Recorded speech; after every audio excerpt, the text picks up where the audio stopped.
Folks are back. This is Steve Sampson and Tara Kellogg with Veterans in Politics. Today, our guest is going to be Louis Schneider, candidate for Henderson Justice of the Peace, Department number 1. But before we get to Mr. Schneider, Tara, you have any rants? Have any what? Rants? Yeah. Public service announcement? Any type of financial tips? Let's see. Some beauty tips? Any tips at all? I do like the color blue on me. I don't know. The other shirt was perfectly wonderful, but the Veterans in Politics shirt, it is wonderful. God. Why did you ask me that? I'm not the one being interviewed. This is Mr. Schneider. We don't make them shine. This is not a regular banter here going on. That's true. Yes. So you have nothing? I have nothing. Okay, well. You know, I have something, but before we go on, I just wanted to talk about the endorsement interviews that we had on what was it? Wednesday? Was it Wednesday? Last Wednesday. And I want to recognize all the candidates that we endorse. So for Boulder City Council, Sherry Jurgensen. For Henderson City Council Ward 1, Jason Porter. For Henderson City Council Ward 2, there was no endorsement. For Henderson City Council Ward 4, there was a no endorsement. For North Las Vegas City Council Ward 2 is Robert Taylor. For Las Vegas City Council Ward 1 is Brian Knudsen.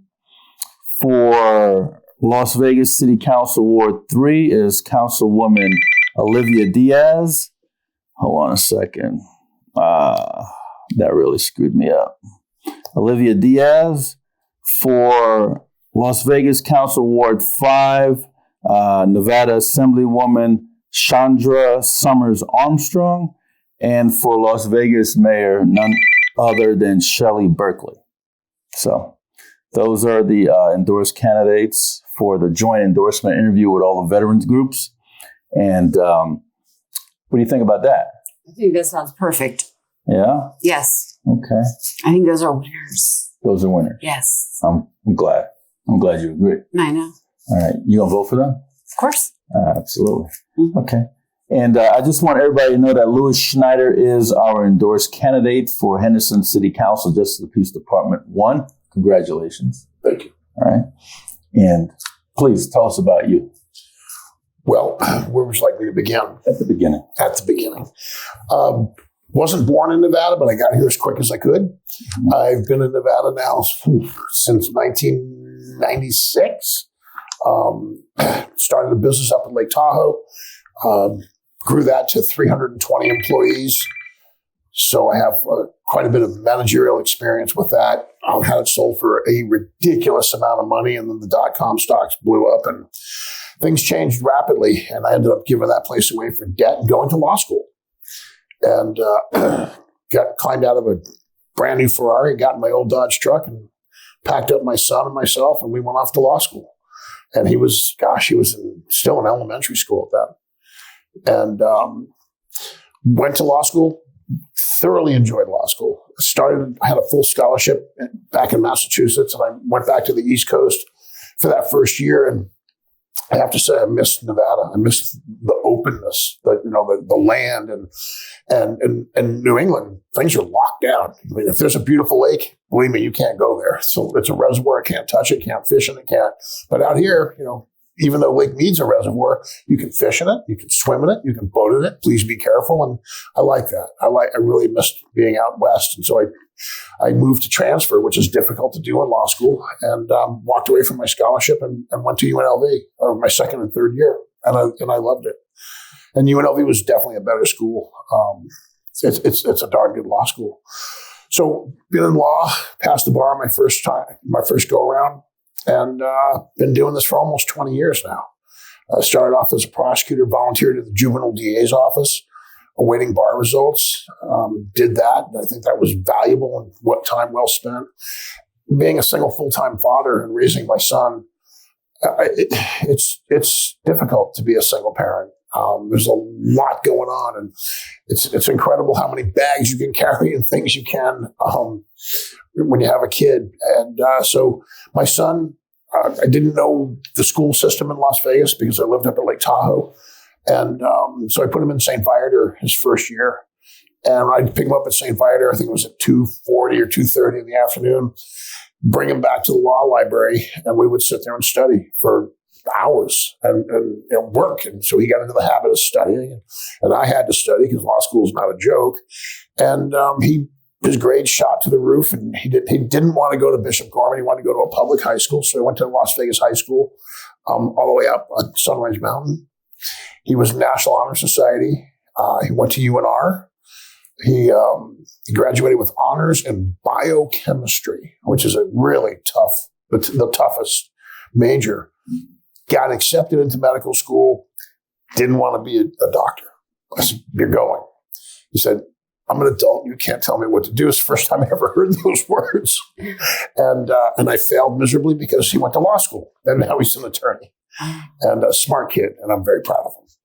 So, but I've been here, did not leave Las Vegas. Started off, as the juvenile DA's office, went downtown to the DA's office.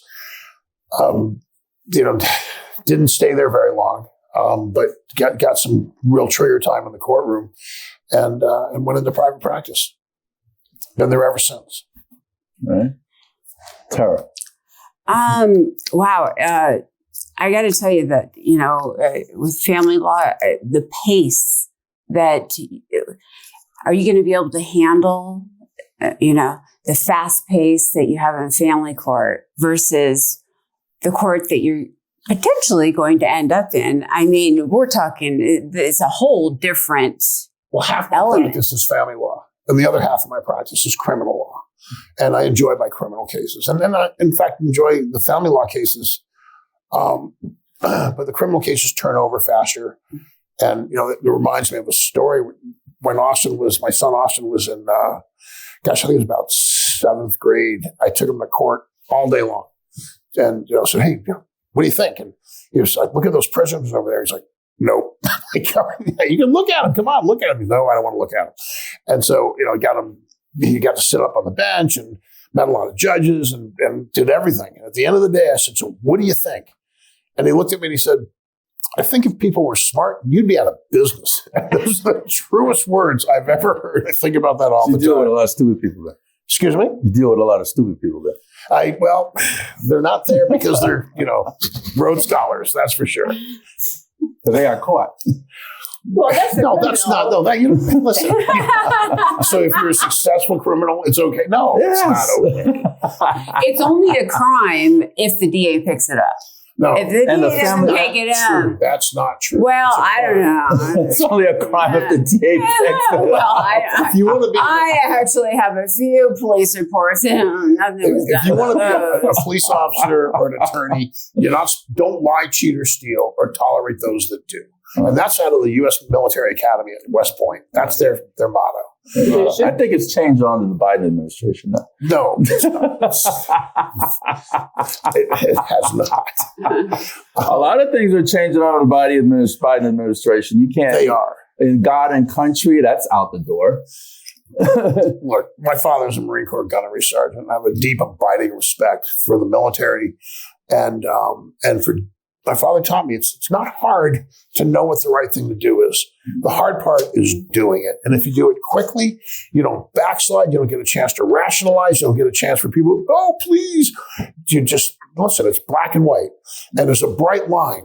And you don't cross that line. Because if you do, it gets dimmer and dimmer. And pretty soon there is no line. Sure. Yeah. So why are you doing this? Why are you running for Justice of the Peace? The truth is that I enjoy helping people. I truly do. I have a hard time walking away for clients. There was recently, in the last couple of years, I represented a woman who was married to an NFL linebacker, and he had chronic traumatic encephalopathy, and that's when your brain's been bashed so many times. It gets a concussion's a bruise on your brain. And helmets don't help them. The helmets help, but you still get your brain gets sloshed around, and that bruise heals, but the chemicals from that bruise remain, and it eats into your brain. And he was losing it, and he was being violent towards her and the kids. Wow. And she couldn't afford to pay me. She paid me a retainer, I don't know, $3,000 or $4,000 or something up front, maybe even $5,000. And the case lasted 3 years and 5 days of trial, and I just couldn't walk away. That's all she paid was she didn't have any money.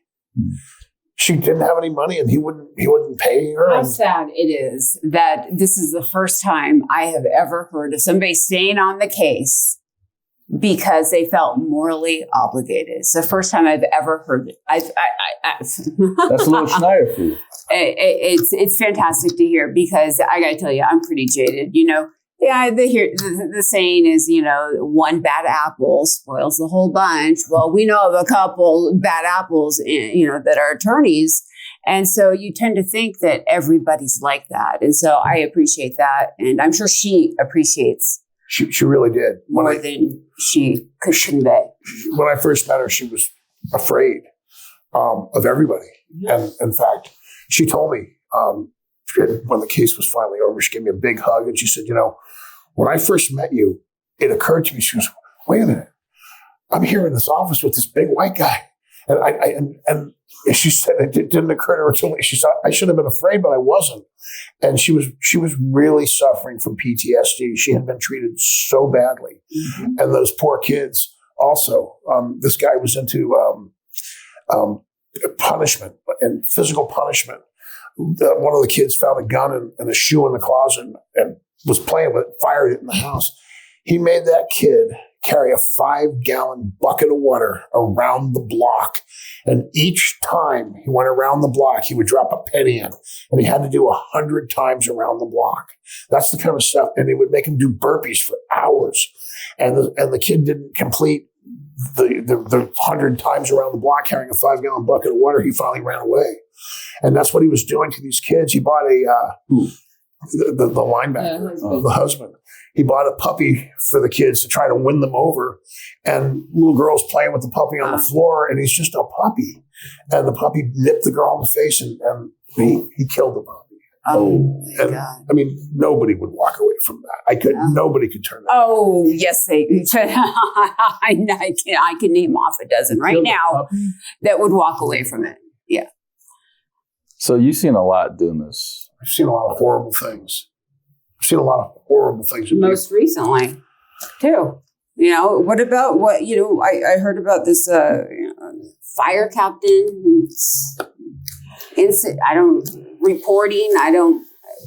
Please explain. Well, I think in terms of a little background, I partnered with a well-respected family law attorney. And I had, 12 or 13 cases or something, and I brought them with me. And her name was Jeannie Winkler, and I partnered with her. And about, 6 weeks into the partnership, my paralegal brought me a piece of paper and said, you better see this. I found it on the copier. And it was a letter from the state bar saying that her trust account was overdrawn. And I had just put $50,000 into that trust account. And I did not know what was going on, but she had also written a letter that was there and saying, it's an accounting error. It's all been fixed. The money's safe and I have it, and I didn't know what was going on and I didn't want any part of it. And I thought about what my father told me, and I shut my door and I called the state bar, and she eventually ended up going to prison. She hurt a lot of people. How much did she take? Well, she pled guilty to $390,000, but it was closer to $500,000.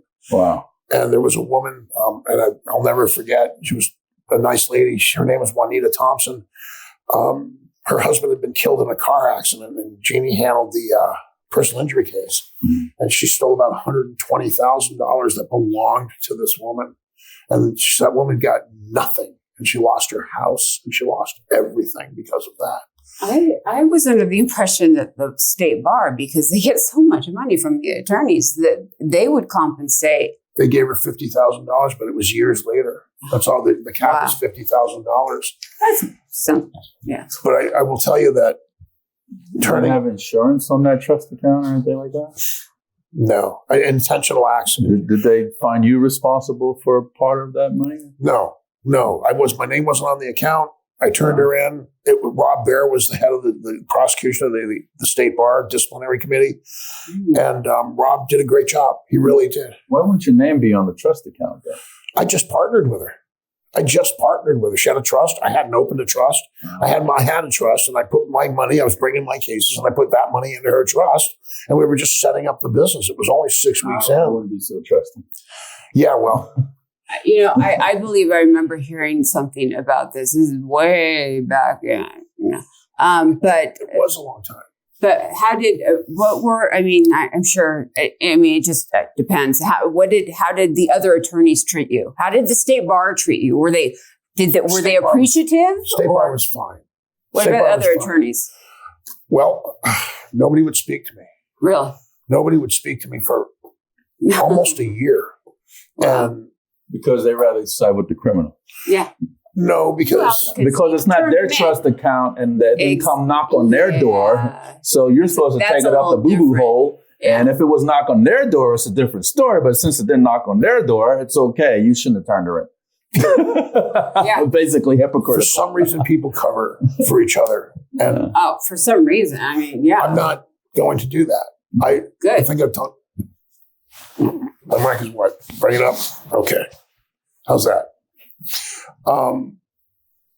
So look, I had that company in Lake Tahoe. I lived a block off the lake. I had 2 boats on the lake. I had a new Ferrari and a new Jaguar. I've had a lot of money.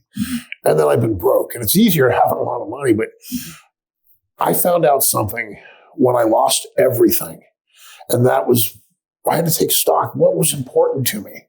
And you know what was important to me? The things that everybody has, like, I don't know, snow-covered mountains and sunrises and sunsets. And those are things that, and hunting, birds with my dogs and watching my golden retrievers work or riding my horse. Those are things everybody has. And you don't have to be wealthy to have them. And those are the things that really matter. So money's just not that big a deal. I mean, I've had it and I do okay now. But I'm just not for sale. And I was a single dad. My father was alive at that time. He was a Marine Corps gunnery sergeant. And I would never do anything to embarrass my father or my son. So I turned her in. And I'll tell you, I was sitting at the restaurant at the golf course from across from the family court. A group of attorneys came in and sat down and realized I was sitting there next to them. And they asked to be moved. And I had an attorney come up to me in the courthouse, and he has since apologized 100 times for this. He said, "Hey, why didn't you try to help her instead of running to the bar like a woman?" And I did not hit him, but I did grab him by the lapel of his jacket and tell him I was going to knock his teeth down his throat. And I didn't hit him. Wanted to hit him. Uh-huh. And what would a little chat do? Well, it made me militant at that point. It made me militant. Wouldn't have brought the money back. Of course not. It didn't bring the money back, but it made me. I mean, look, I'm a little older now, but back then, somebody said they didn't like it. I'm like, really? Well, can you kick my butt? And it made me militant. I'm kind of like you. And you can't kick my ass. Shut that how many people behind a keyboard? They're texting, they're posting. They would say it to your face. No, because I work out just in case. Well, so you asked about a fire cap. So from that, and by the way, eventually things calmed down. She ended up testifying against a judge that she was given the stolen money to and that judge, what judge was this? It was Judge Stephen Jones. Oh boy. And the Teflon Don.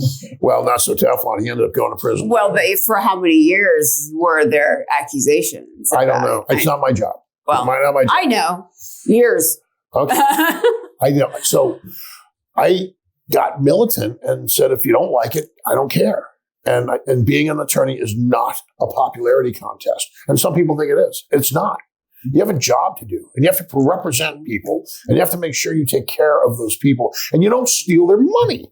So anyway, you asked about that fire captain. I was representing a woman. I think she was like 28, 30 years old, very pretty. She was a dancer, and I don't know what she did, but anyhow, her little sister came to live with her. They were from Oklahoma, off the, I think it was Cherokee Indian Reservation. Little sister saw big sister making money. And so some guy grabbed her at the apartment complex and said, you work for me now, and started pimping her out. And so you work for, what's this, a communist country? You work. I know.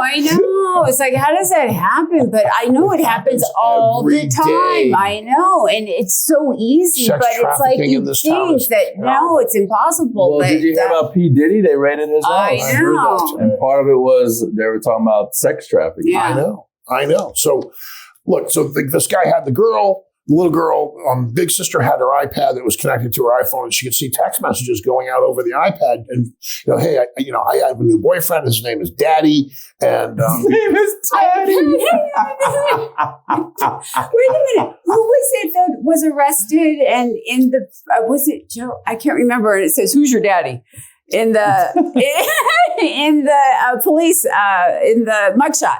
I don't remember. I believe it was Jen Jones. I Oh, you're not talking about that Who's one your dad? commercial from the South? No, They go, I'm talking real. They go, who's your dad? They go, you're not my dad. He's my cousin. It said, "Who's your daddy?" when they came and arrested him. I think Tara's right. Yes. So anyhow, Please, I want. How old was she? she was 15 years old. Oh my gosh, 15. So the big sister said, help me. I've called the police. They think she's a runaway. They won't do anything. I made a few phone calls. Some Metro officers went over to the apartment complex. They were banging on doors, and they hit the right door. They didn't realize it. She was hiding in the back, and the pimp sent her out of there to her friend's house. And the friend called my client, and we got her back. So I sat down with her, and I said, where have you been? And I said, I want you to take it day by day. So, and the first day he did this and that. The second day he did this, and I had a date here. And on the third day, he took me to a fire station. And I said, a fire station? Why a fire station? And she said, well, this guy came out and took me by the hand and took me to the back of the fire station. I said, what for? And he had sex with her for an hour. And Who? a captain Huh? in the fire station. What was Captain's name? I got so much heat for that too. People screamed at me for turning. Might as well you keep going with this. This is a good story. It's not a good story. It's a horrible story. I know, but I'm saying it's a good story, so nobody will do this anymore. So People like you, maybe when they hear your story, maybe they too will stand up. Yeah. Hopefully. you don't hurt kids ever. Ever. Any reason. Exactly. Any reason. Exactly. It's not negotiable. Uh-huh. It's not. There's not even. You bring a child into this world, and that's your responsibility until you die. Ask my parents. So It's still taken care of. Exactly. I said, what did he look like? And she had some learning disabilities and she couldn't write.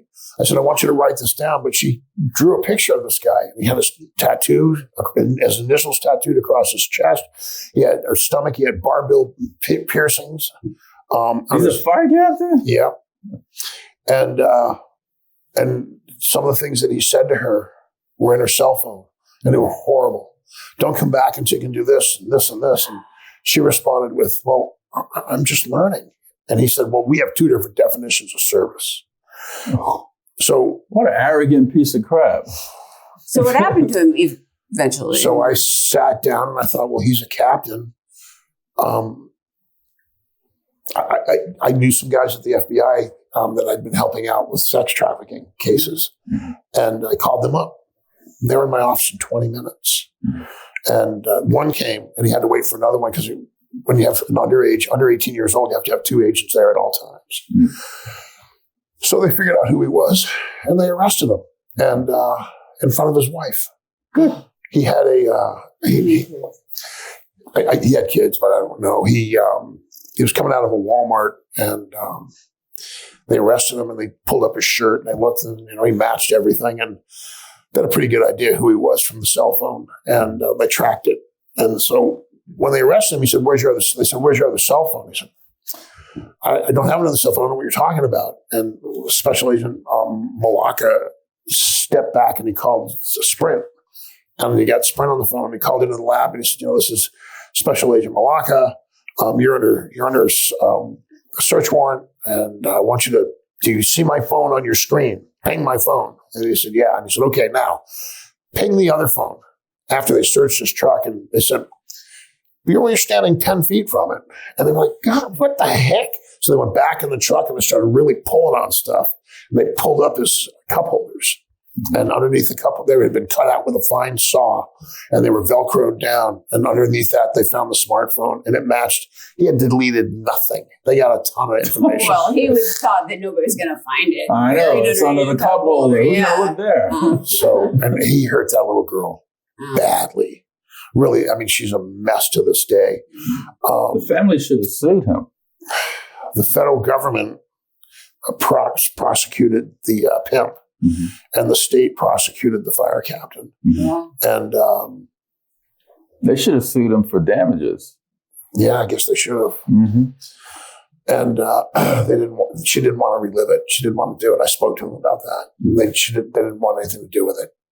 So he lost his job, and I believe his pension. And last I heard, he was driving a truck and a registered sex offender. But so that, I got a lot of heat for that too. And I don't care. Well, what type of heat would you get for pointing out a pedophile?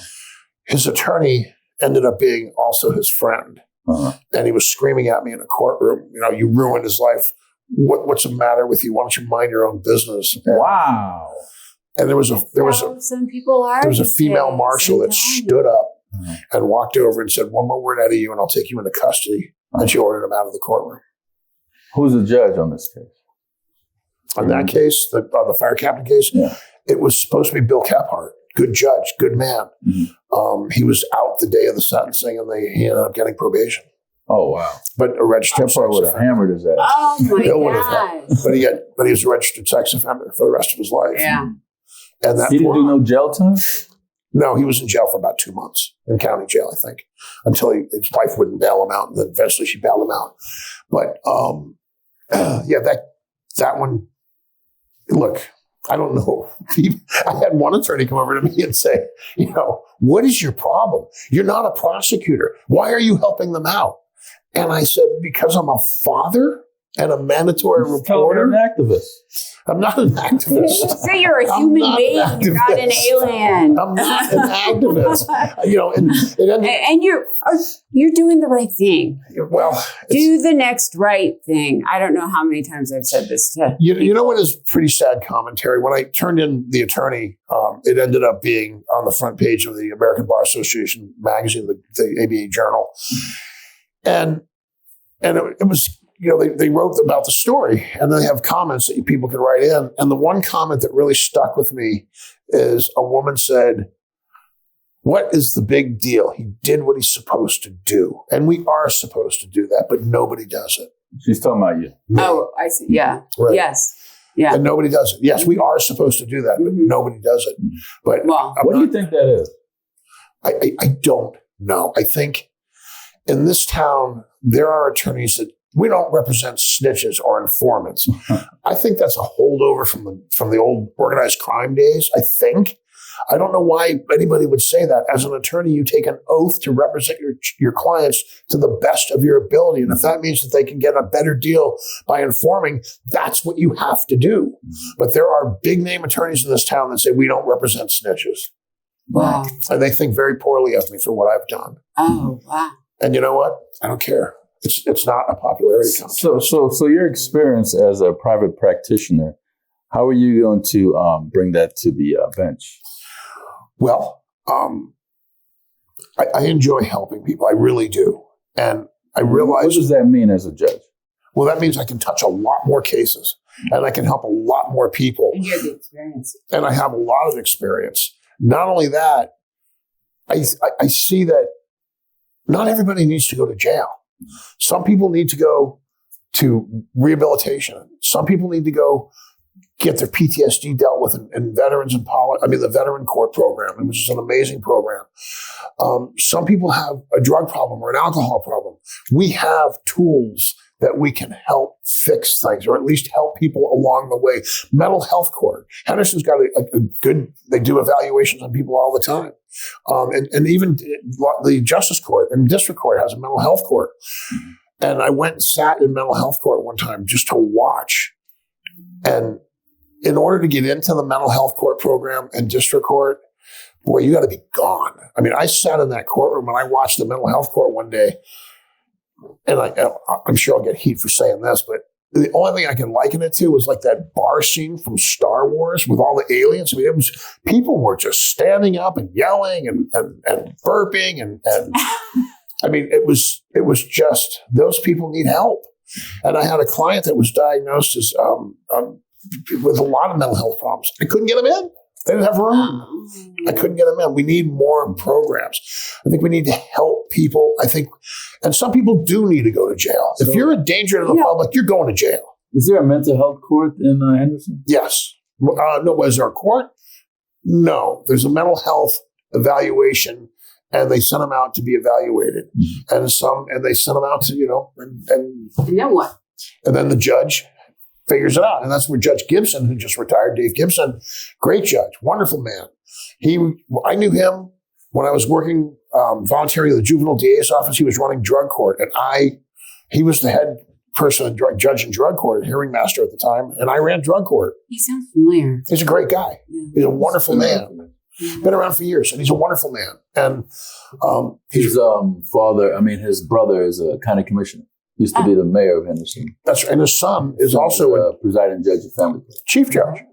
Presiding judge is what they call him. Oh, okay, whatever. Jerry Weiss is the chief judge over the HOS. Oh, you're right. Okay, I'm sorry. You're right. He's the head judge. Don't worry, I got you back. Thanks. Yeah. Appreciate that,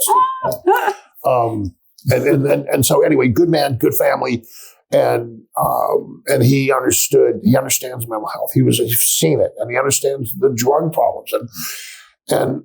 The thing about one of the things I heard him say one time was like, look, I get you want to use drugs. What I don't understand is when the state is breathing down your neck and your life is under a microscope, why do you continue? I mean, people, and they have no place to live, and they have, if you're homeless, God, you want some relief somewhere, somehow. One of my friends was a Metro officer, and he was in the homeless outreach program. And I said, what are we going to do? And he's like, you can't do anything because more than half of them want to be there. Sometimes it's mental health. Sometimes they just like living outside. And in this country, you get to do what you like.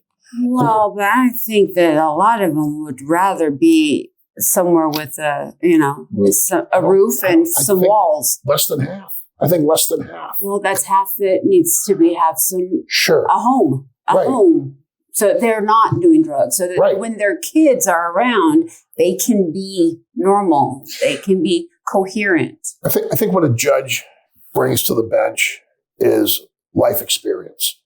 And you can't be, I'm going to lock everybody up. That's not an answer. That's not a solution. During the interview process with all the veterans groups, the question came up about the death penalty.